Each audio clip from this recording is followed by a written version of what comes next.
따뜻한 봄이 왔습니다. 봄 기운에 여러분들 몸과 마음 관계가 좀 이렇게 따뜻하게 녹아졌으면 좋겠고요. 따뜻해졌으면 좋겠습니다. 지금 시장 상황과 경기 상황은 만만치 않지만 그래도 우리의 마음만큼 좀 따뜻함으로 이 시장 상황을 좀 녹여갈 수 있었으면.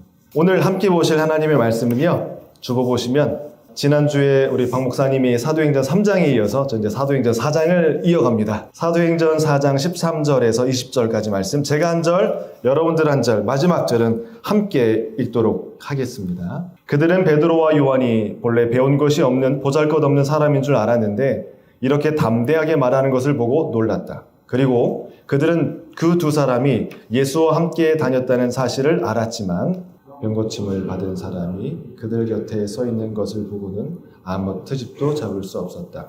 그래서 그들은 그 두 사람에게 명령하여 의회에 나가게 한 뒤에 서로 의논하면서 말하였다.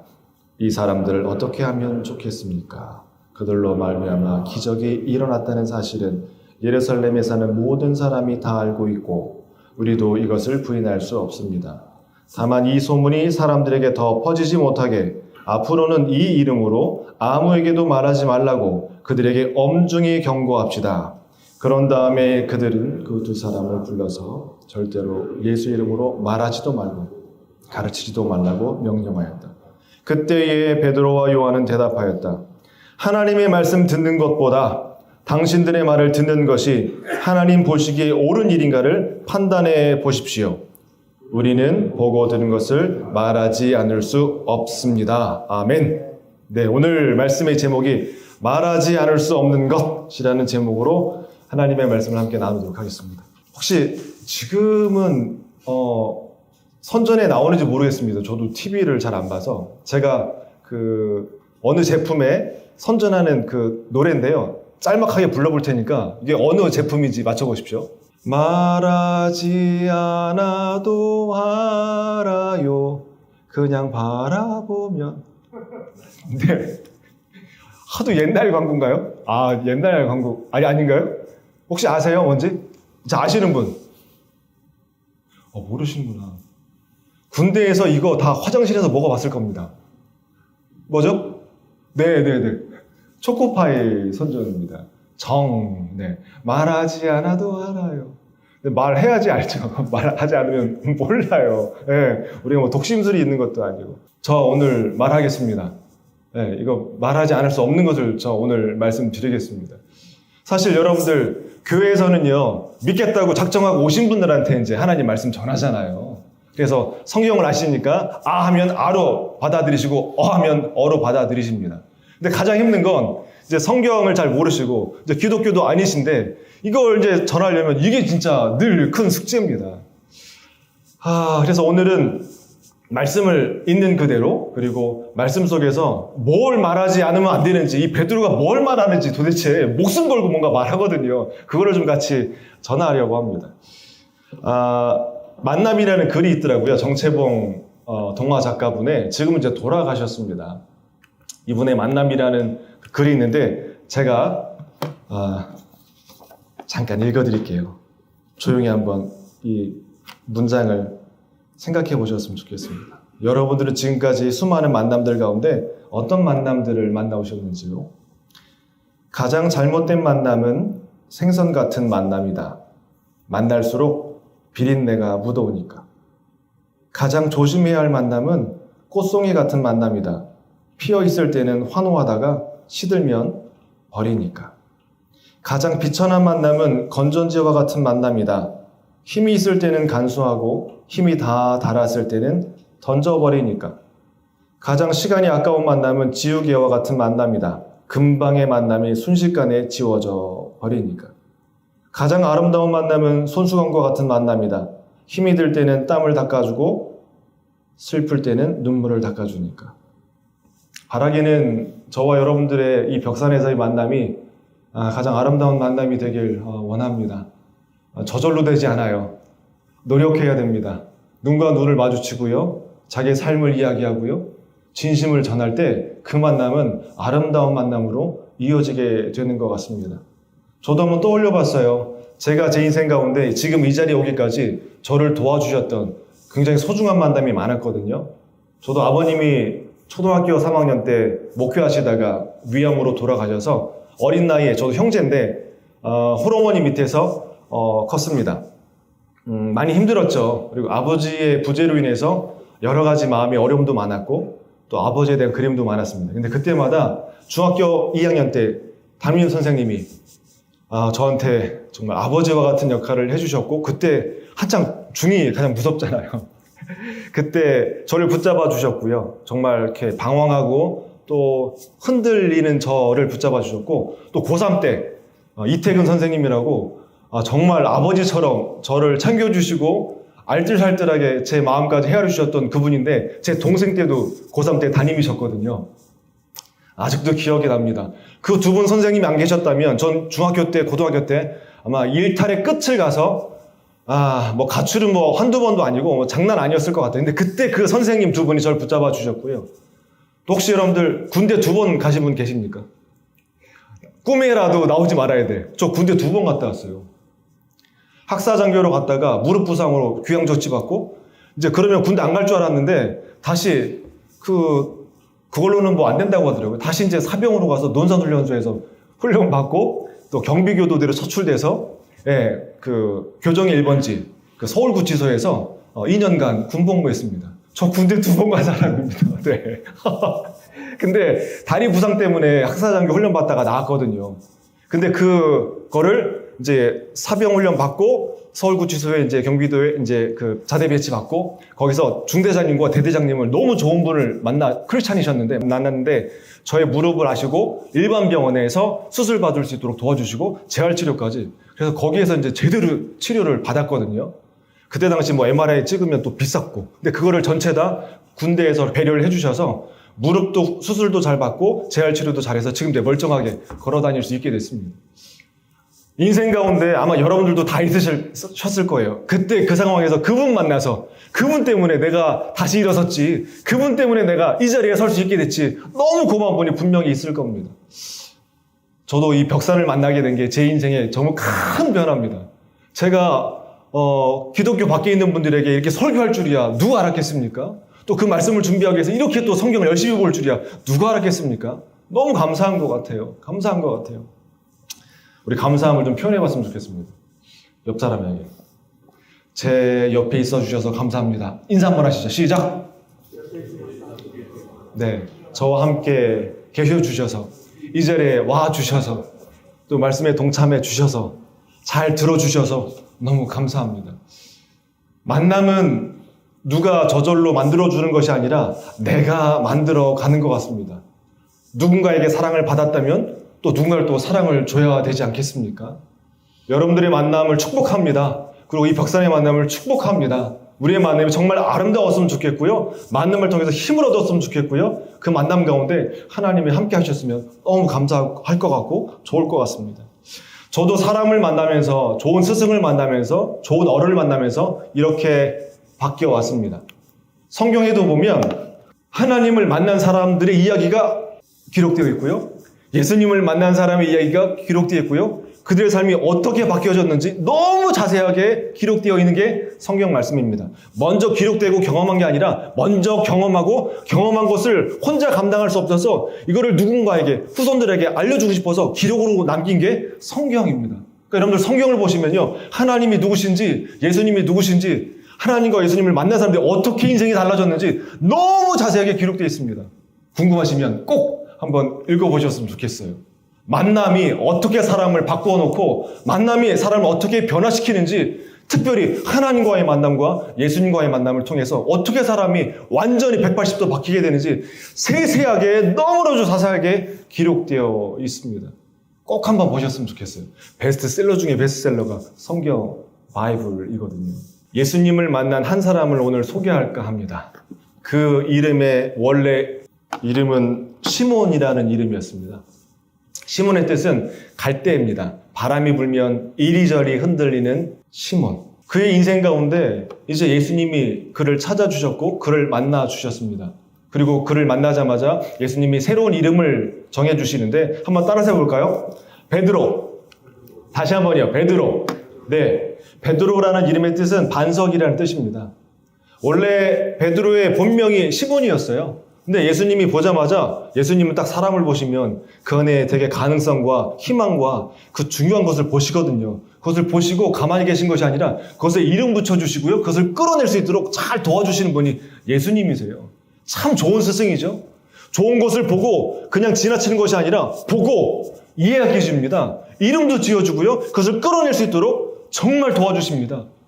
여러분들도 그런 사람이 되셨으면 좋겠어요. 우리 팀장님이, 우리 팀끼리 서로 좋은 것을 보고 끝나는 것이 아니라 이름 붙여주고, 야, 너 그 부분 참 좋더라. 야, 너 그 부분 참 잘하더라.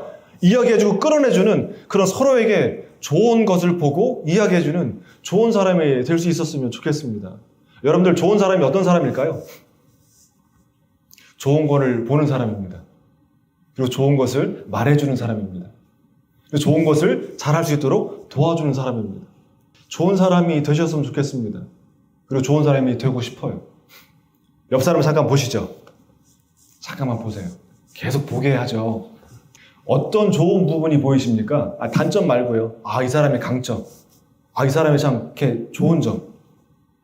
전 박 목사님 뵈면 수많은 목사님들 많이 만나뵀지만 참 저한테 본받아야 될 부분이 정말 많아요.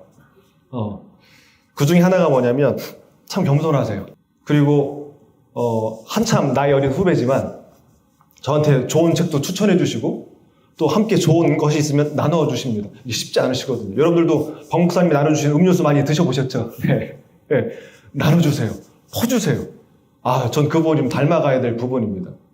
그러니까 이렇게 여러분들도 주변을 보시면서 단점이 아니라 좋은 것을 보고 좋은 것을 끌어내주는 사람이 되면 너무 좋을 것 같습니다. 예수님이 그러셨어요. 시몬을 보자마자 시몬 안에 흔들리지 않는 반석과 같은 부분이 딱 있음을 보시고 그것에 이름 붙여주십니다. 그리고 그 이름값에 걸맞는 삶을 살아갈 수 있도록 가르쳐주시고 보여주시고 사랑해주시고 인정해주시고 존중해주시고 가르쳐주십니다. 하루아침에 된 것이 아니에요. 베드로도 넘어지고요. 깨지고요. 정말 다혈질이고요. 그랬던 사람이거든요. 근데 옆에 붙어서 도와주고 함께 하니까요. 베드로가 진짜 이름의 뜻처럼 반석으로 누군가가 디딜 반석이 된 삶을 살아갑니다. 그게 바로 지난주에 박 목사님이 설교해 주신 내용이에요. 베드로와 요한이 기도하러 가다가 나면서부터 걷지 못하는 안진뱅이를 만나지 않습니까? 그냥 보고 지나칠 수 있었지만 베드로와 요한은 보고 지나치지 않습니다. 멈춥니다. 그리고 look, 봅니다. 그리고 그의 삶에 listen, 관심을 갖습니다. 그리고 어떻게 합니까? 베드로가 자기 인생을 통해서 나를 만나주시고 새로운 이름을 지어주시고 함께 해주셨던 그 예수님을 전합니다. 왜요? 베드로도 예수님 만나서 인생이 완전 달라졌거든요. 고기 낚는 어부였는데 이제 사람을 낚아서 사람 되게 하고 하나님이 누구신지 전하는 완전히 다른 사도로 세워주신 분이 예수님이거든요. 그 예수님을 진심을 담아서 전합니다. 여러분들 진심은 사람을 바꿉니다. 진심으로 누군가 얘기를 들어봐 주십시오. 진심으로 누군가 함께 해보십시오. 사람 바뀌어요. 그 진심에는 힘이 있습니다. 베드로도 그 진심을 전합니다. 베드로의 진심은 누구냐? 예수님입니다. 그 예수님을 이 안진뱅이에게 전합니다. 놀라운 일이 일어납니다. 40년 동안 걷지 못했던 이 안진뱅이가 일어나 걷고요. 성전 밖에서 늘 성전 들어가는 사람을 부러워했던 이 사람이 성전 안으로 뛰어들어가서 하나님을 찬양합니다. 저는 여러분들 모두가 이런 사람이 되셨으면 좋겠습니다. 누군가에게 설당이 되어주는. 베드로와 요한은 그 안진뱅이에게 설당이 되어줬습니다. 목사님 도대체 하나님을 믿는 게 뭐요? 예수님을 믿는 게 뭐요? 물어보신다면 전 이렇게 말씀드리고 싶어요. 하나님을 믿는다는 건 누군가에게 고통받고 눈물 흘리며 애통해야 하는 그 누군가에게 설당이 되어주는 것, 그게 하나님을 제대로 믿는 거라고 전 말씀드리고 싶습니다. 베드로와 요한이 그 일을 했습니다. 모두가 지나치는 그 길에 멈춰 섰습니다. 어느 누구도 관심 갖지 않는 그에게 관심을 갖고 다가갑니다. 그리고 자기의 진심 그 예수님을 전합니다. 그때 변화가 일어났습니다. 놀라운 일이 일어났습니다. 주변에서 사람들이 몰려들죠. 왜요? 40년 동안 걷지 못했던 제가 걷고 뛰니까요. 엄청난 기적이죠. 지금도 그런 일이 일어난다면 장난 아닐 겁니다. 근데 2000년 전에 그 성전에서 놀라운 일이 일어났습니다. 사람들이 몰려듭니다. 이때가 기회죠. 베드로와 요한이 이제 많은 사람들 성전 안에서 자기를 보는 사람들한테 이야기합니다. 대신 이렇게 얘기합니다. 베드로가 예수님의 이름으로 고쳤잖아요. 사람들이 베드로가 능력 있는 줄 알고 베드로를 마치 신처럼 이렇게 우러러보기 시작합니다. 이때 베드로가 말합니다. 정확하게. 여러분들, 제 능력으로, 제 경건으로 그 사람이 일어난 것이 아닙니다. 저는 단지 통로입니다. 이 사람을 일어나게 한 것은 여러분들이 십자가에 못 박아 죽인, 그러나 하나님이 다시 살리신 그 예수님의 이름으로, 예수님을 믿는 믿음으로 이 사람이 일어나 걷게 된 것입니다. 제가 아닙니다. 예수님입니다. 정확하게 이야기합니다. 그리고 예수님이 죽은 자 가운데서 다시 살아나셨음을 확신을 가지고 전합니다.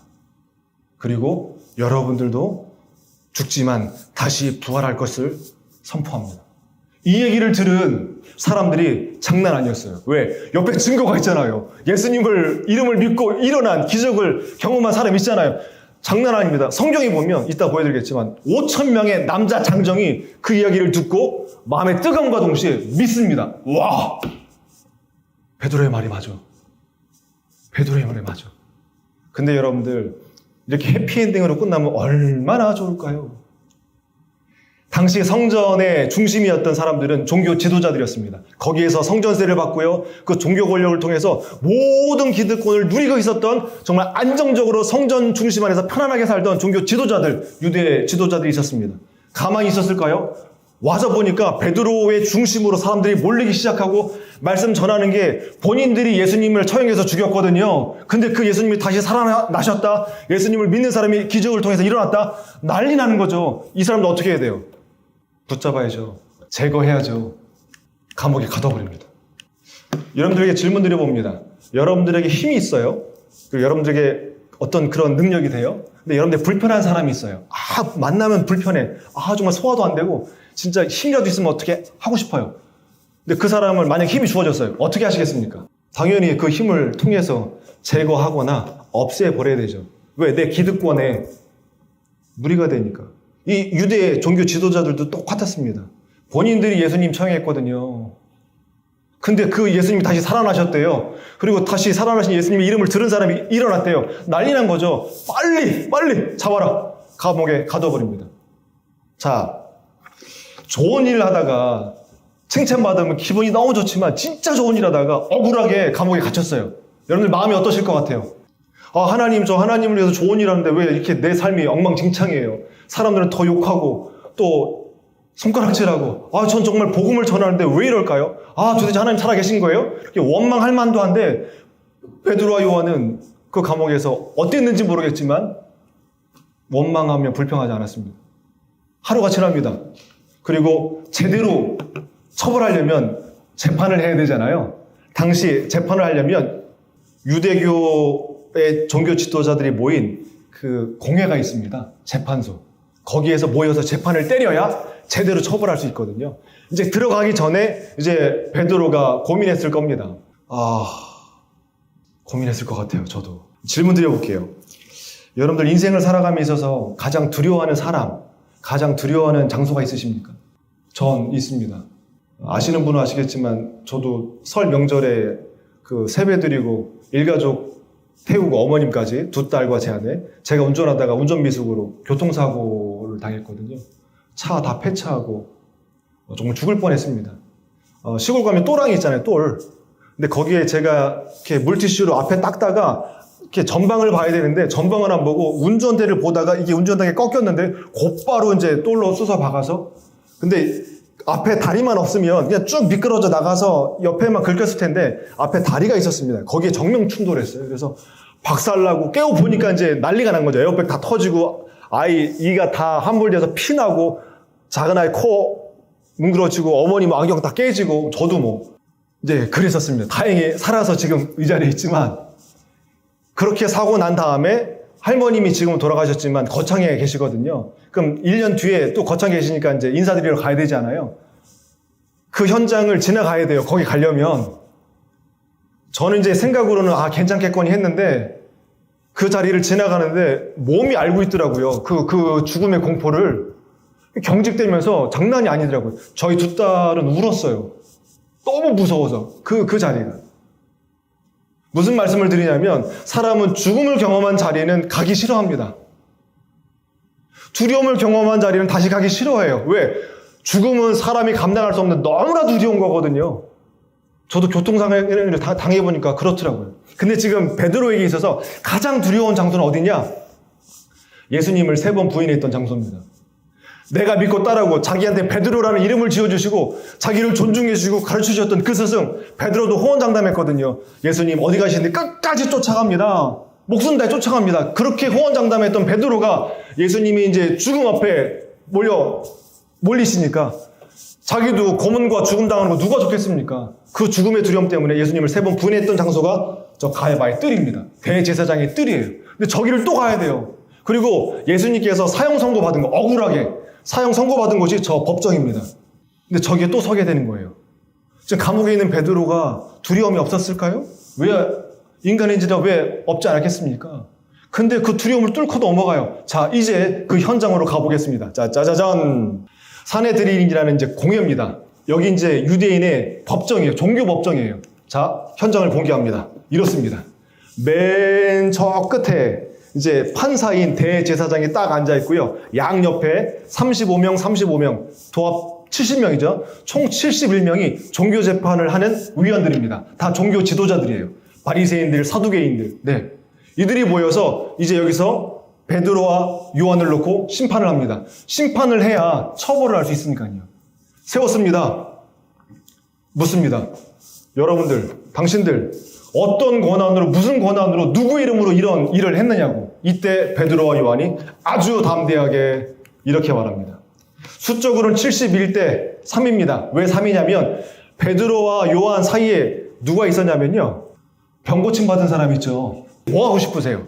40년 동안 걷지 못하다가 이제 걷게 됐어요. 가장 먼저 하고 싶은 게 뭐세요? 제가 어제 하체 평택공장에서 물어보니까 한 차장님이 그러시더라고요. 목사님, 저 여행 가고 싶어요. 다리가 못 쓰니까 여행 못 다녔는데 다리만 멀쩡해지면 저 여행 갈 것 같아요. 네. 이 안진뱅이도 다리가 멀쩡해졌으니까 보고 싶은 사람들, 보고 싶은 멋진 광경들 아마 보러 갈 수도 있었을 겁니다. 그런데 가지 않고요. 누굴 지켰는 줄 아세요? 베드로와 요한을요. 그리고 법정에 가니까 법정에도 따라가서요. 죽을 수도 있어요. 법정에 따라가서 베드로와 요한 옆에 서 있습니다. 자, 이렇게요. 그리고 71명 사람 앞에서 정말 한치의 두려움도 없고 담대하게 이야기합니다. 이렇게 이야기합니다. 여러분들이 죽인 그 예수님, 하나님이 다시 살리셨습니다. 그 하나님이 다시 살리신 예수님의 이름으로 이 안진뱅이가 걷게 된 것입니다. 치유된 것입니다. 건강해진 것입니다. 그리고 당신들이 그 버린 예수 같은 그 존재가 버린 돌이었을 수 있겠지만 그게 집에 지을 때 모퉁이의 머릿돌이 되었습니다. 그리고 구원받을 진짜 이름은 예수님 외에는 없습니다. 라고 당당하게 이야기합니다. 누구 앞에서요? 유대 종교 지도자들. 성경에 대해서 너무나도 잘 알고 성경으로 사람을 재판하는 그 유대 종교 지도자들을 앞에 세워놓고 이 어부 출신 평범한 배우지도 못한 이 베드로가 선포한 겁니다. 예수님 이름 외에는 구원받을 사람 없습니다. 당신네도 구원 못 받습니다. 종교 지도자들은 자기들이 아는 그 지식으로 자기의 생각들과 다른 사람들 재판해서 처벌하고 죽입니다. 그 장본인이 예수님입니다. 그 현장에서 지금 베드로가 서 있는 거예요. 그때 이 사내들인 공회원들이 이렇게 반응합니다. 같이 한번 읽어보겠습니다. 시작. 그들은 베드로와 요한이 본래 배운 것이 없는 보잘것없는 사람인 줄 알았는데 이렇게 담대하게 말하는 것을 보고 놀랐다. 그리고 그들은 그 두 사람이 예수와 함께 다녔다는 사실을 알았지만 병고침을 받은 사람이 그들 곁에 서 있는 것을 보고는 아무 트집도 잡을 수 없었다. 트집을 잡으려고 했는데 트집 잡을 게 하나도 없었습니다. 베드로 말이 맞거든요. 그리고 그 증거가 옆에 있거든요. 결국은 어떻게 합니까? 위협해서 이제 내보냅니다. 뭐라고 위협하냐면 너희들 예수의 이름으로 말하지도 말고 예수의 이름으로 가르치지도 마. 그렇게 하면 가만 안 놔둘 거야. 위협하고 내보냅니다. 이때 베드로와 요한이 뭐라고 말하냐면 이게 오늘 말씀 핵심입니다. 제가 읽어드릴게요. 하나님의 말씀보다 여러분의 말을 듣는 것이 하나님 보시기에 옳은 일인지 여러분 판단하십시오. 우리 입장은 분명합니다. 우리는 우리가 보고 들은 것을 말하지 않을 수 없습니다. 베드로와 요한은 우리처럼 똑같은 인간입니다. 죽음 앞에서 예수님을 부인했고 예수님을 도망쳤습니다. 그러나 그 죽음과 부활하신 예수님을 경험하고 또 오순절에 성령을 깊이 체험한 이 베드로와 요한은 이제 죽음 앞에서 절대로 두려워하지 않습니다. 왜? 예수님은 죽음을 뚫고 부활하셨거든요. 그 부활하신 주님을 믿는 베드로와 요한은 예수님처럼 당당해집니다. 하나님의 말씀 듣는 것과 여러분들의 말 듣는 것 어느 것이 옳은지 스스로 판단해 보십시오. 이렇게 이야기합니다. 그리고 말합니다. 우리는 보고 들은 것을 말하지 않을 수 없습니다. 저도 마찬가지입니다. 제가 보고 들은 거 말하지 않을 수 없습니다. 두 분을 소개하고 말씀을 마치겠습니다. 혹시 이 책 보셨어요? 작년에 돌아가셨죠? 88세로, 89세신가요? 이어령 전 문화부 장관 교수님. 이분이 73세에 세례받으셨어요. 지성의 대가셨거든요.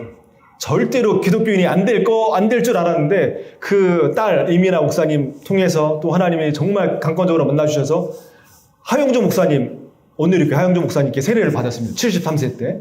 그리고 자기가 어떻게 변화됐는지, 지성에서 영성으로 어떻게 이동하게 됐는지 그 고백을 담은 책이 저 책입니다. 저 책에서 이런 152쪽에 이렇게 자기의 이야기를 합니다. 제가 세례를 받았다고 해서 옛 바탕을 버리고 다른 사람이 되는 것은 아닙니다. 제 속에 묻혀있던 영성이 이제 나오는 것입니다. 인간에게는 누구나 예술가적 기질과 초월적 영성의 기질이 있습니다. 잘 들어보세요. 과학은 설명할 수 있는 것을 설명하며 예술은 설명할 수 없는 것을 설명합니다. 종교는 설명해서는 안 되는 것을 설명합니다. 박목사님과 저는 매주마다 설명해서는 안 되는 것을 설명하고 있어요. 그러니 얼마나 어려울까요? 그런데 여기서 이어령 교수님이 정확하게 얘기합니다. 그렇기 때문에 종교적인 현상은 체험할 수 있을 뿐이래요. 설명할 수 있는 영역이 아니라는 거예요. 체험해야지만 알 수 있는 영역이라는 거예요. 그러면서 이렇게 말합니다. 그것은 영성입니다. 신앙은 경험하는 것입니다. 경험하지 않으면 죽음 앞에서 두려워 떨 수밖에 없고요. 경험하지 않으면 그냥 이론적으로 얘기하다 끝날 수밖에 없어요. 힘이 없죠, 당연히. 근데 만나면, 진짜 경험하면 말하지 않을 수 없습니다. 어떻게 말을 안 해요? 말할 수밖에 없어요. 여러분들 맛있는 식당, 음식 만나면 말하지 않습니까? 말하잖아요. 데리고 가고 싶잖아요. 똑같습니다. 언제 어디서 하나님이, 예수님이 여러분들을 만나주실지 기대하십시오. 만나면 사람을 바꿔놓습니다. 그리고 그 하나님을 꼭 만나셨으면 좋겠습니다. 우리가 변해서 하나님이 우리를 사랑하신 것이 아니라 하나님이 우리를 사랑하셔서 우리가 변할 수 있는 것임을 잊지 않으셨으면 좋겠어요. 하나님은 여러분들을 사랑하십니다. 기도하겠습니다. 하나님 고맙습니다. 우리를 사랑해 주시고 매주마다 이 귀한 제단을 통하여 하나님의 말씀을 나눌 수 있도록 또 들을 수 있도록 경청할 수 있도록 도와주시니 감사합니다. 하나님 살아 계심을 고백합니다. 그리고 하나님은 우리와 함께 하심을 고백합니다. 언제 어떻게 만날지 모르지만 기대합니다. 예수님을 꼭 만날 수 있도록 그 만남을 통하여 우리 인생이 그 이전과는 다른 삶을 살아갈 수 있도록 주님, 우리 모두를 만나주시고 축복하시고 함께하여 주옵소서. 다시 살아 역사하시는 예수 그리스도 이름으로 감사하며 기도드립니다. 아멘. 지금은 우리 구주 예수 그리스도의 은혜와 하나님 아버지의 무한하신 사랑하심과 성령님의 감화 감동 교통하심이 오늘도 살아 역사하시는 하나님, 그리고 우리를 다시 말씀을 통하여 만나주시는 예수님, 그 마음과 믿음으로 이제 이 세상으로 나아가는 벽산의 모든 임직원분들 위해 지금부터 영원토록 함께 하시길 간절히 축원하옵나이다. 아멘.